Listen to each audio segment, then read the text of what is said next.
Hoş berdigan, setip berdigan. Mesela millet tarih can deyişin, nima millet tarih şansıysay, yalnızın şun cişurin degenlerin hemmesi Xitay.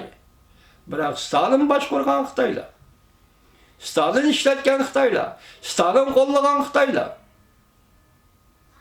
Hazır endi hukuk, Uyg'urning hukuk o'zidan qo'lga kelish davatimiz. Shanganning ishi, demak bu bir yo'choq Tibet ile Uyg'urga yo'q qurg'i tahlil qilgandek kelish. Endi bu yerda hal qiliq masala, agar Shangangda shunda ish yuz beradigan bo'lsa, Jungo hokimiyatining o'rni nima, holi nima, bu hokimiyatga fuqarolarning fikri nima, fuqarolarning himoya qilishi nima? Jungo fuqarolarining mana bu gap. Endi oxirida siz ko'rdingiz vatandosh, bu nəhayət gayri intayin sezgül bir gap bo'ldi. Bo'lib 10-nji ayning 10-nji kuni Washingtonda Amerika Qo'shma Shtatlar bilan Jahon Xalq Jamhuriyatining savdo suhbati, 13-nji qatimliq savdo suhbati boshlangan shundaq bir paytda hozir Jungo matbuotlari Mao Zedongni tanqidlashga boshladi desa. Shundaqli Xi Jinping o'z og'zi bilan madaniyat inqilobi davridagi qahramon ayol Jiang Zeminni maqtadi desa. Jiang Zemin şu vaqtida Mao Zedongning iddiasiga qarshi, shaxs cho'qinishi qarshi, uning boshlovchan xalq kommunisti sakrab ilgirlash degan siyosatlarga qarshi. Ayni vaqtda Jiang Zemin qanday qilgan edi desangiz, u hech qachon bir yerda nazariya ijod qilgan emas. Jungo Kompartiyasiga Mao Zedong shunday degan ekan, 360 kun og'zingda Marksizm, Marksizm deysa, sen an'anaviy Marksizmni yoki klassik Marksizmni tashlab etding go. Sening da'vat qilgan bilan Marksizmning nima aloqasi bor? Agar so'zlaydigan, qiladigan, ishlaydigan bo'lsang, Marksizm degani bo'yicha ishlamamsan. Sen o'zgartirib etding Marksizmni. Mana mushu gap. Mushu gap uchun uni bog'lab turib, Karniyni üzüp tashlab, shu ortovlaydi deb qo'rqib, Karniyni üzüp tashlab, Karniyni shu kuni chiqib, o'lim jazosi berdi. Ma taqdirchilik qarang, inson o dinsiz deymiz, inson ma taqdirchilik qarang.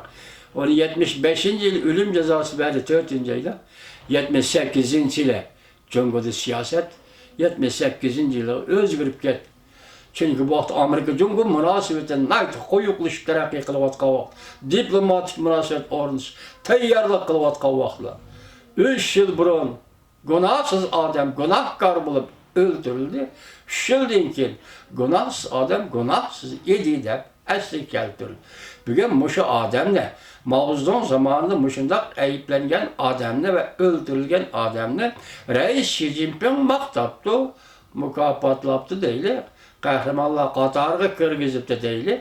Uning ustiga hammadan qizig'i, hozir sizga bizga qiziq tuyulayotgani Jungo matbuotlarining Mao Zedongni tanqid qilishi. Bu to'g'rida ayrim bir maqola kelmadi. Ayni bu ko'ramiz. Yani şu vaqtda bugun Jiang Zemin nima deydi?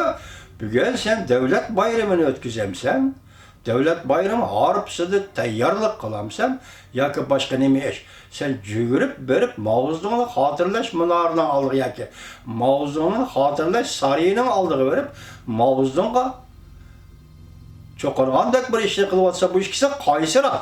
Hozir demak, Jungoda ideologiya sepib qalayma-qalashib ketib vatandosh. Biz başta dedik ki soda, taşkı soda xırıs yetip geldi. İntayin, eğer işler. Bugün sizlerle sözlüğünümüz Gingrich Efendi. Prezident Trump'la kollagan Gingrich Efendi. Avam Palatası'nın sabık palata başlığı. Şu kişinin Shangang doğrusu yazgını. Ben şu yerde sizge dedim, hürmetli vatandaş, ben de bu Govin Guinon degen hele sizi tünügen anladığınlar şu sözü doğrusu biraz guman peyda oldu. Bu Gingrich Efendi tuyuksuz oturuğa çıkıp kaldı. Shangang meselesi bu içe de bugün şu an leksiyeni sizge muşu terakidi yetközlem vatandaş. Ben yani bir vatandaşım 81, 82, 83. leksiyalar kana deptike sörmetlik vatandaş beni geçirem. Ulanın avazı çıkmadı, saklap koydum. Çünkü ömrümde bu işini kıyganlığım bir tatkan sörütümlerle manzara bek çıraylık çıkıpken öçürü etmez şu numuru bilen saklap koydum. Şunun başka o numurlarını özgertmeyle 84 diyen san bilen başladım. Bana beni geçirem vatandaşa.